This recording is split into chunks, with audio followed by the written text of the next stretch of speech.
Janshakti news, जनतेसाठी जनतेसोबत।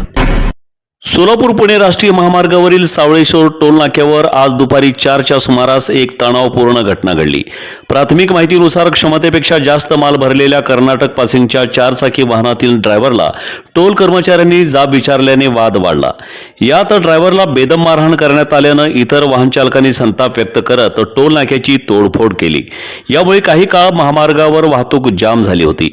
या घटनेबद्दल अधिक माहिती अशी की कर्नाटक नोंदणीच्या एका 4चाकी वाहनात क्षमतेपेक्षा अधिक माल भरलेला होता। टोल नाक्यावरील कर्मचाऱ्यांनी ड्रायव्हरला याबाबत विचारणा केली। यावरून दोघांमध्ये बाचाबाची झाली आणि वाद वाढत गेला। संतापलेल्या टोल कर्मचाऱ्यांनी ड्रायव्हरला बेदम मारहाण केली, ज्यामुळे ड्रायव्हर रक्तबंबाळ झाला। हे पाहून टोल नाक्यावर थांबलेल्या इतर वाहनांमधील ड्रायव्हर खाली उतरले। त्यांनी मोठ्या प्रमाणात टोल नाक्याची तोडफोड केली, दगडधोंडे फेकून काचांवर हल्ला चढवला आणि नाक्याचे नुकसान केले। यामुळे टोल नाक्यावर काही वेळ वाहतूक ठप्प झाली होती। घटनेची माहिती मिळताच घटनास्थळी पोलीस दाखल झाले। पोलिसांनी परिस्थिती नियंत्रणात आणली आणि पुढील तपास सुरू केला आहे।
गाड्या